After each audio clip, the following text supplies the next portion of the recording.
Ja, hej og velkommen til. Det er Ole her. Jeg har fået en ny indsigt omkring det at stamme, som jeg gerne vil dele med dig. Og den handler om tanker, og den handler også om isbjerget. Og jeg har bare lyst til at dele det med dig, og så måske giver det mening, måske giver det ikke mening. Måske giver det mening for nogen, og slet ikke for andre. Men det er også okay. Jeg synes bare, at jeg har lyst til at få det ud. Jeg fik indsigten i forbindelse med, at det er jo ellers faktisk en del år siden, at jeg blev introduceret til isbjerget, det her stammeisbjerg. Det var det, jeg har fortalt om i foredrag efterfølgende for at fortælle om, at det var min aha-oplevelse. Det var min måde at kunne forklare andre, hvad det vil sige at have gået rundt og være skjult stammer gennem det meste af mit liv.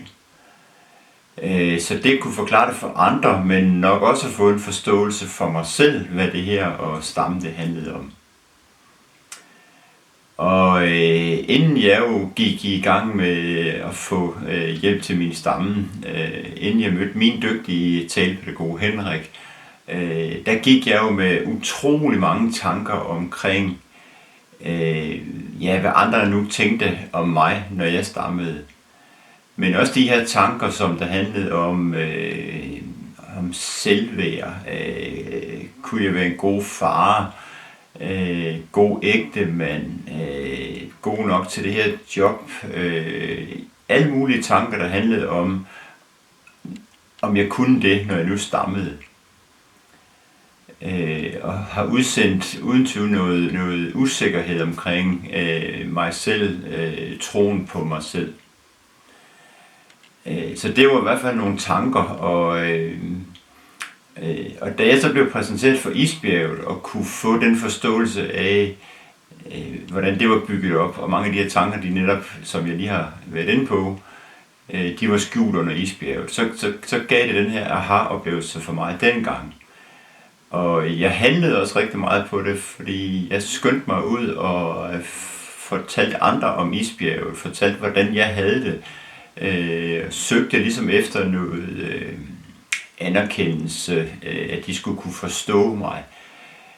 Og det hjalp også rigtig meget. Det var en aha-oplevelse for mig. Og det så har gjort, det er jo, at det så blev den nye indsigt, jeg så har fået, det er, hvorfor var det så, at jeg næsten fra jeg begyndte at fortælle om isbjerget, pludselig er det forsvundet, at de her med at stamme, det har ikke holdt mig tilbage. Jeg kunne jo holde mig tilbage, hvis jeg sad i en small talk og skulle fortælle, hvad jeg arbejdede med. Dengang arbejdede jeg med forsikring, og bogstavet F var et rigtig drevet bogstav for mig, og derfor så forsøgte jeg måske at undgå at skulle sige noget med F. Men at det lige pludselig forsvandt, efter at jeg fik forklaret rigtig mange omkring, og var åben omkring det her med at stamme. Jeg blev jo egentlig så åben om det, så havde nogen dengang sagt til Ole, du kommer en dag til at fortælle om det her med at stamme i radio og tv, så havde jeg rystet på det og sagt, det kommer aldrig til at ske, men det er jo sket. Jeg har vel fået over at udbrede kendskabet til det her med at stamme. Men tilbage til den indsigt, jeg egentlig lige har fået her for ganske kort tid siden, i forhold til det med isbjerg, det er egentlig ret lang tid siden, så har jeg fået den indsigt, at det måske netop handler omkring tanker. At dermed, vi alle sammen, om du stammer eller nogen, der ikke stammer, så har vi jo alle sammen en masse tanker, der bare kører.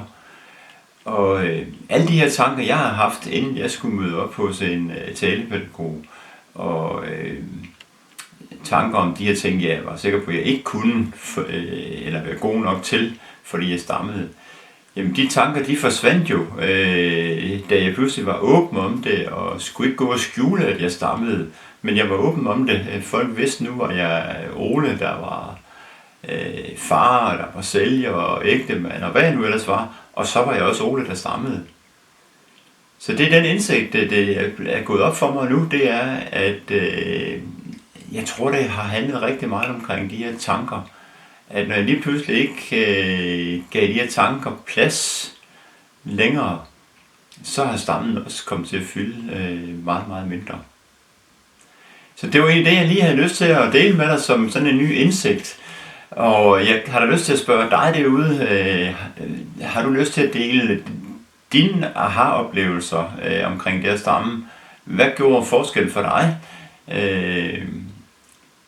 Har du gjort dig nogle nye indsigter på det seneste omkring det at stamme?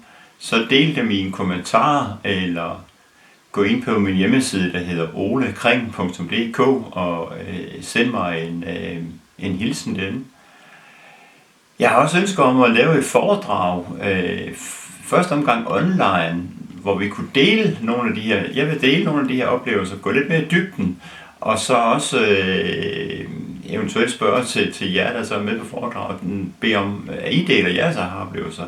Er det noget, du synes kunne være interessant? Så skriv også gerne lige en hilsen om det. Men det var lige den indsigt, jeg havde lyst til at dele med dig i dag. Tak fordi du så med, og have så en rigtig dejlig dag derude. Hej fra Ole.